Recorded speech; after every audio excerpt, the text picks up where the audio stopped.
কিন্তু তাৰ আগতে আমি মাংগলিক কাৰ্যসূচীটো কৰি লওঁ। সেয়ে প্ৰথমে মই মাংগলিক কাৰ্যসূচীটো কৰিবৰ বাবে আমাৰ মন্ত্ৰী মহোদয় পবিত্ৰ মাৰ্গৰিটা লগতে আমাৰ সভাপতি মহোদয়কো কাৰ্যসূচীত অংশগ্ৰহণ কৰিবলৈ আৰু কামাখ্যা প্ৰসাদ তাছাদেৱকো কাৰ্যসূচীত অংশগ্ৰহণ কৰিবৰ বাবে জয় আই অসম।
ফাগুনৰ মেঘমুক্ত নীলাকাশ, সূৰ্য স্নাত ক্লেৰময় সেই বিশাল পথাৰ, বিপুল সম্ভৱা নাঙলৰ শিৰলোত সোণফলা মাটিৰ কামনা, ধৰ্মাত্ম দেহ আৰু দেহাতীত সৃষ্টিৰ চেতনা, কপালৰ ঘাম লাগি সেউজীয়া পৃথিৱী আমাৰ, তুমি প্ৰাণময় মহাময় জীৱন মালিকা। পথাৰ তোমাৰো স্বীকৃতি আছে, তুমি কোনোবা ৰিতম মানুহৰ সংগ্ৰামৰ ইতিহাস আৰু সভ্যতাৰ স্তৰে স্তৰে একোটা নিৰ্ণয় সূত্ৰ। মৃতম গান কৃষকৰ সাধনা গধুৰ, নিৰন্ন বিমৰ্ষ আৰু ক্লান্ত শ্ৰান্ত সন্ধিয়াত দুশ্চিন্তা দুঃসহ হৈ পৰে। মহাযোগী অৰ্থনীতি, দৈনন্দিন লাভ আৰু ক্ষতিৰ গণনা, পাল ভাঙি পানী আহে, সোঁতৰ চেৱে চেৱে নাচে আৰু হাঁহে। ক্ৰোৰ স্পৰ্শ, ফেৰিল উত্তাল তৰংগৰাজি, বগুৰ সেউজীয়া সপোনটোকে কাঢ়ি লৈ যায়। বাধা নাই অবাধে আহিল আৰু গ'ল, তেতিয়া মই কান্দো, সি আৰু পথাৰেও ইনাই বিনাই কান্দে। বিচিত্ৰ অভিব্যক্তি, সন্মিলিত কৃষকৰ সমস্যাৰ দৃঢ়কণ্ঠ, বিননিত বিদ্ৰোহৰ জাগৰণ আহে, অভ্যুদয় প্ৰভাতী চেতনা, অগ্নি দীক্ষা দ্ৰুত অভিযান অবিৰাম। অধিকাৰ সংগ্ৰামৰ পথাৰত শ্ৰমজীৱী মানুহৰ তেজ ৰঙা ইতিহাস লিখা হয়। পৰিৱৰ্তন আৰু হাল কোৰ দালৈ নতুন যুগৰ অভিযাত্ৰী শ্ৰমিক কৃষক, পলাতক উদ্বস্ত মহাজন পুঁজিপতি সমস্ত সুখক, বান পানী পাৰ ভাঙি আৰু আহিব নোৱাৰে। সেউজীয়া প্ৰাণৰ পথাৰ সোণালী ৰূপালী হয়, বাতৰিত সোণ লুটি লাগে নতুন আৰু নতুন। সেই পথাৰ, সেই সৃষ্টি সম্ভৱা বিপুল পথাৰ, তোমাক নমস্কাৰ। ধন্যবাদ। জয় হিন্দ। যোৰহাট থিয়েটাৰে ইতিমধ্যে 100টা বছৰ গৰুকি শতবৰ্ষৰ পাৰ হৈ এতিয়াও নিৰৱধি কেৱল যোৰহাটেই নহয় সমগ্ৰ অসমলৈ সাংস্কৃতিক ক্ষেত্ৰখনত অৰিহণা যোগাই আহিছে। আমি নিজে আজিৰ পৰা 30-35 বছৰ পূৰ্বে ইয়াত বহু নাটকৰ আখৰা কৰিছোঁ, নাটক কৰিছোঁ, আবৃত্তি শিকিছোঁ। গতিকে যোৰহাট থিয়েটাৰ হ'ল আমাৰ সকলোৰে বাবে শ্ৰদ্ধেয় আৰু গতিকে আমাৰ সাংসদ পুঁজিৰ পৰা 25 লাখ টকাৰ অনুদানেৰে ইয়াত এটা অত্যাধুনিক মুকলি মঞ্চৰ আজি কামৰ আৰম্ভ হ'ব। আজিৰ পৰা আধাৰশিলা মানে কামৰে আৰম্ভ হ'ব। গতিকে মই নিজে গৌৰৱান্বিত আৰু আমি ভাবোঁ যে এই মঞ্চখনো নিশ্চিতভাৱে কণ কণ মইনাসকলৰ পৰা জ্যেষ্ঠজনলৈকে সকলোৰে বৌদ্ধিক সাংস্কৃতিক আখৰাৰ এক থলী হৈ পৰিব। শুক্ৰাচাৰ্যৰ বৰ নিচিনাকৈ এখন মুকলি মঞ্চ আছে। এতিয়া বিভিন্ন ঠাইত বিভিন্ন গছ বিৰিখেৰে আগুৰা সুন্দৰ সেউজীয়া ভূমিটো থাকে তেনেকুৱা, কিন্তু ইয়াত চহৰৰ মাজমজিয়াত আমাৰ যোৰহাট পূজা মন্দিৰৰ সন্মুখত আমাৰ যোৰহাট থিয়েটাৰ হলৰ প্ৰাংগণত এইখন আমাৰ চহৰৰ মাজমজিয়াত হ'ব। ইয়াতো এতিয়া ৰাইজৰ মানে সাংস্কৃতিক ক্ষেত্ৰত বিশেষ এইখনে ভূমিকা ল'ব বুলি মোক ইতিমধ্যে জ্যেষ্ঠজনে কৈছে আৰু মই নিজে অভিভূত। আজি ইয়াত কণ কণ আমি দেখিছে 5 বছৰীয়া শিশুৰ পৰা ইয়াত 85 বছৰীয়া জ্যেষ্ঠজনলৈকে 90 বছৰীয়া জ্যেষ্ঠজনলৈকে যোৰহাটৰ বিভিন্ন ক্ষেত্ৰৰ বৌদ্ধিক সমাজৰ লোকসকল আহিছে। আমি কৃতাৰ্থ, আমি তেওঁলোকৰ আশীৰ্বাদ ল'বলৈ সক্ষম হৈছোঁ। আজি 25 লাখ টকাৰ এই প্ৰকল্পটোৰ পিছতে আমি অন্যান্য পৰ্যায়তো আমি যোৰহাট লোকসভা সমষ্টিত বিভিন্ন কাম কৰি গৈছোঁ। আজি প্ৰথমে আহি মাহমৰা সোণাৰী আৰু নাজিৰা তথা থাওৰা সমষ্টিৰ সংযোজিত এটা পথৰ আধাৰশিলা স্থাপন কৰি তাৰপিছত পোনপটীয়াকৈ তিতাবৰত চাহ বাগিচাৰ 2টা পথ আমি আজি কামৰ শুভাৰম্ভ কৰোঁ।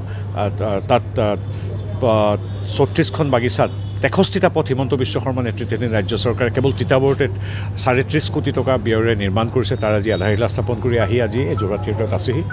গতিকে সেই যিদৰে কথা দিছিলোঁ যে মুখ্যমন্ত্ৰী হিমন্ত বিশ্ব শৰ্মাৰ প্ৰতিনিধি হিচাপে এগৰাকী সাংসদ হিচাপে যোৰহাটত সদায় থাকিম। মই কালি মাজনিশা আহি পাইছোঁহি নতুন দিল্লী মালয়েছিয়াৰ পৰা। পৰহিলৈকো গুচি যাম G20ত অংশগ্ৰহণ কৰিবলৈ ছাউথ আফ্ৰিকা। তাৰ মাজত মাত্ৰ 2টা দিন পাইছোঁ। সেই 2টা দিন পূৰ্বতে কথা দিয়াৰ দৰেই আজি যোৰহাটবাসী ৰাইজৰ লগত আছোঁ, কাম কৰিবৰ বাবে আছোঁ। কাৰণ ব্যস্ততাটো মানুহৰ অজুহাত। ইয়াৰ যিগৰাকী সাংসদক আপোনালোকে ইয়াৰ পৰা পঠিয়াইছিলে, তেওঁ নিজৰ সমষ্টিলৈ আহিবলৈ সময় নাই কিন্তু হিমন্ত বিশ্ব শৰ্মাদেৱে ঠিকেই কৈছিল কোনোবা এজনেতো যোৰহাটৰ সাংসদৰ কামখিনি কৰিব লাগিব আৰু সেইকাৰণে মই ইয়াত আছোঁ বজাৰবহে এইটো আচলতে এখন পুৰণি চহৰৰ অংগটো ইয়াত তেনেকৈ ধৰি লওক ঘৰ দুৱাৰ ভাঙিটো এতিয়া পাৰ্কিং কৰিব নোৱাৰি পাৰ্কিঙৰ ব্যৱস্থাৰ কাৰণে চিন্তা কৰাইছে আৰু তাৰ বাবে চাওক কিমান 100 কোটি টকা ব্যয়েৰে আমাৰ যোৰহাটৰ মাজমজিয়েদি এখন অভাৰব্ৰিজ নিৰ্মাণ হৈছে অভাৰব্ৰিজখন নিৰ্মাণ হোৱাৰ পিছত ফ্লাইঅভাৰখন নিৰ্মাণ হোৱাৰ পিছত নিশ্চিতভাৱে পাৰ্কিং যান জঁটৰ বহুত কথা কমি পৰিব